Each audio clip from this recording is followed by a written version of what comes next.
शंख की महिमा के लिए। शंख की अद्भुत महिमा है। शास्त्रों में शंख की अद्भुत महिमा बताई गई। शंख की उत्पत्ति कहां से हुई? शंखचूड़ नामक एक राक्षस था, उसका वध भगवान श्री ठाकुर जी ने किया और उसकी जो अस्थियां समुद्र में गिरी, उन्हीं अस्थियों से शंख प्रकट हुए। और शंख की अद्भुत महिमा है। सनातन परंपरा में शंख जिसके घर पर नहीं है, हिंदू के घर पर शंख होना बहुत आवश्यक है। शंख 3 प्रकार के होते हैं, दक्षिणावर्ती, वामवर्ती और मध्यावर्ती। वैसे तो अनेक प्रकार के शंख हैं, पर 3 प्रकार के शंख प्रमुख हैं, दक्षिणावर्ती, वामावर्ती और मध्यावर्ती। वामावर्ती शंख जो बाएं हाथ से पकड़ा जाता है, वो साक्षात विष्णु जी का रूप है। दक्षिणावर्ती जो दाहिने हाथ से पकड़ा जाता है, वो साक्षात मां लक्ष्मी जी का रूप है। मध्यावर्ती जो शंख है, जिसका मुंह बीच से खुला रहता है, वो साक्षात गणेश जी का रूप है। और सनातनियों में आदि काल से ही कोई भी शुभ काम करने के पहले शंख की नाद दी जाती। पूजा करते हैं तो आचार्य शंख बजाते हैं। महाभारत काल में शंख बजा करके महाभारत का युद्ध प्रारंभ हुआ। भगवान के ठाकुर जी के पास जो शंख है, उसका नाम था पांचजन्य।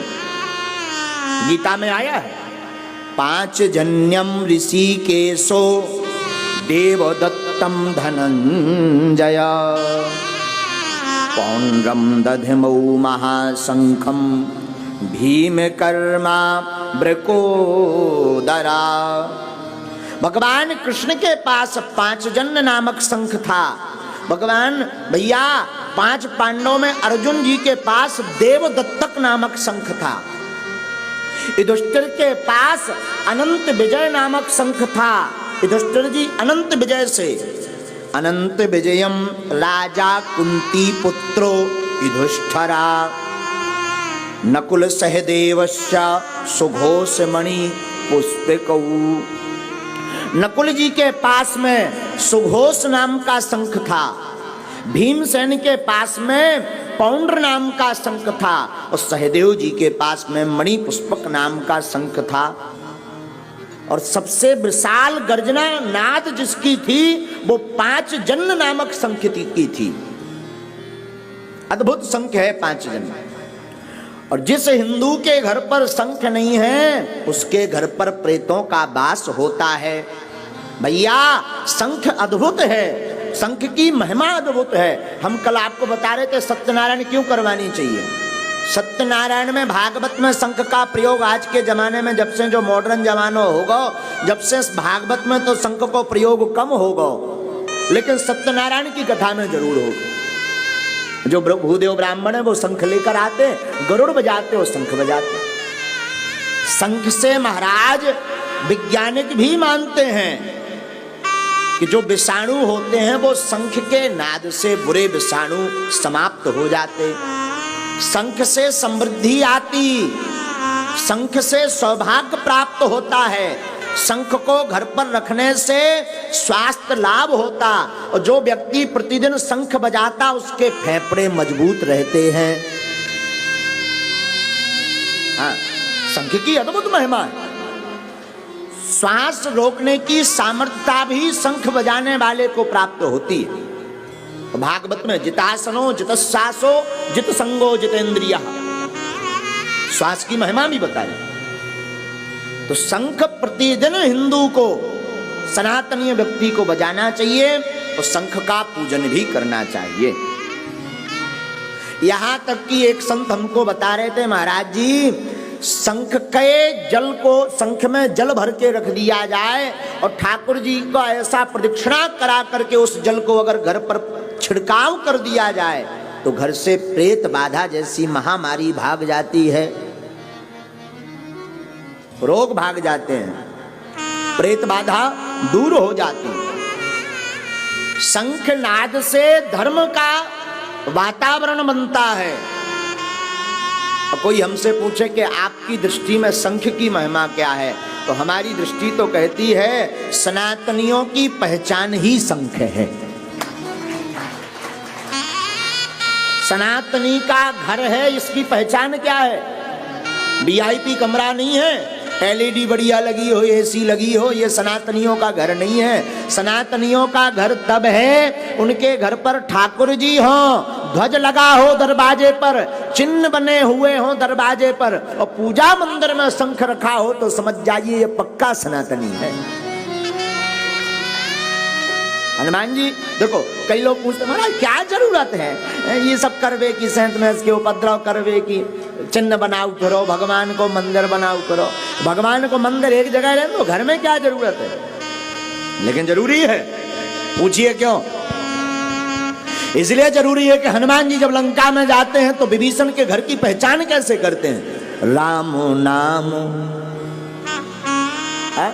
राम नाम अंकित देखते हैं। और हनुमान जी क्या देखते हैं? रामायुध अंकित ग्रह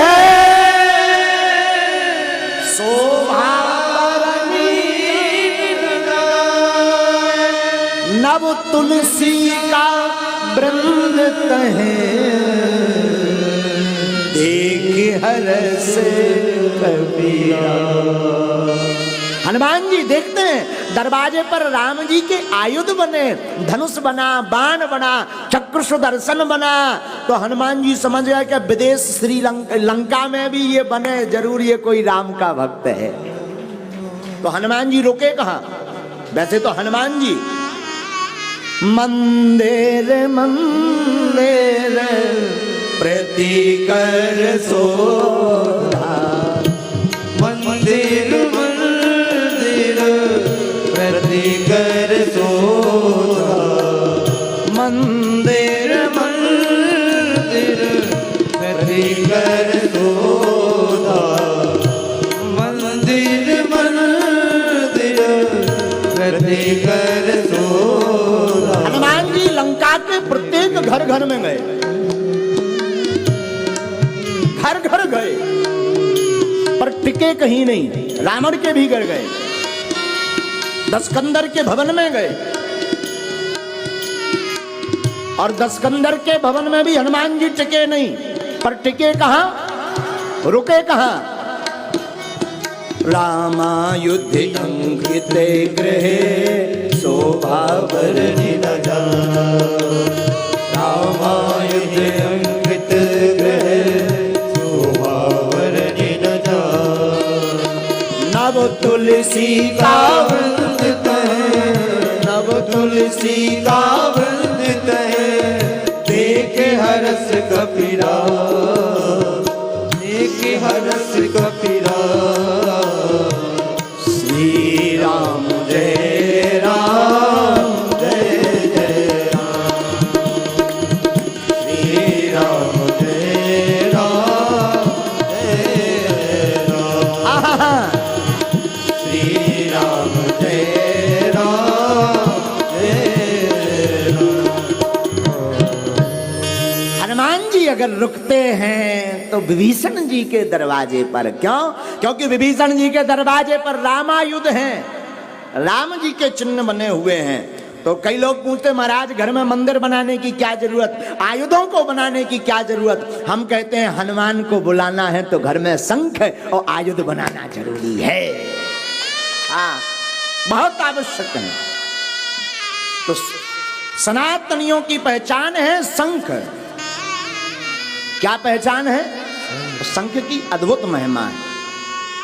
शंख का पानी पीने से हड्डियां मजबूत होती हैं भैया।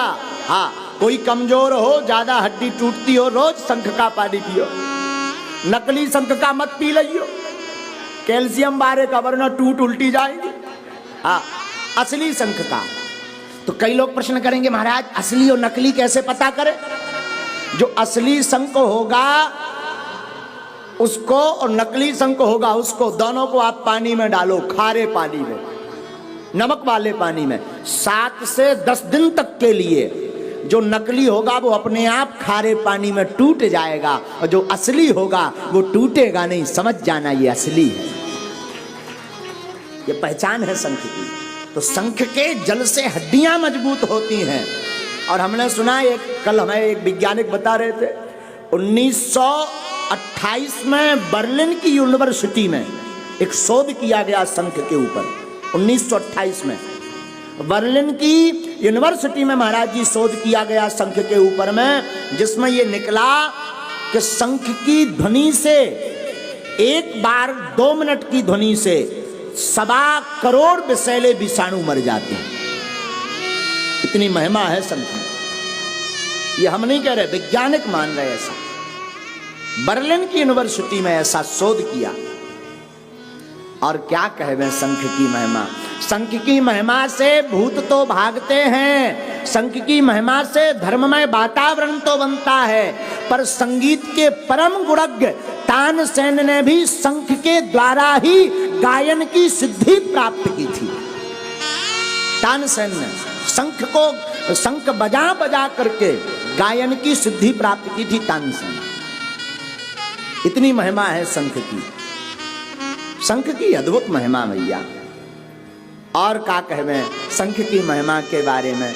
जो व्यक्ति शंख में चावल भर करके रखता है और उसमें तांबे के सिक्का रखता है और ये प्रत्येक दीपावली को प्रयोग करता है, फिर उस चावल को पीले रंग के कपड़े में बांध करके तिजोरी में रखता, उसके घर से दरिद्रता भाग जाती है। निज अनुभव प्रमाण है।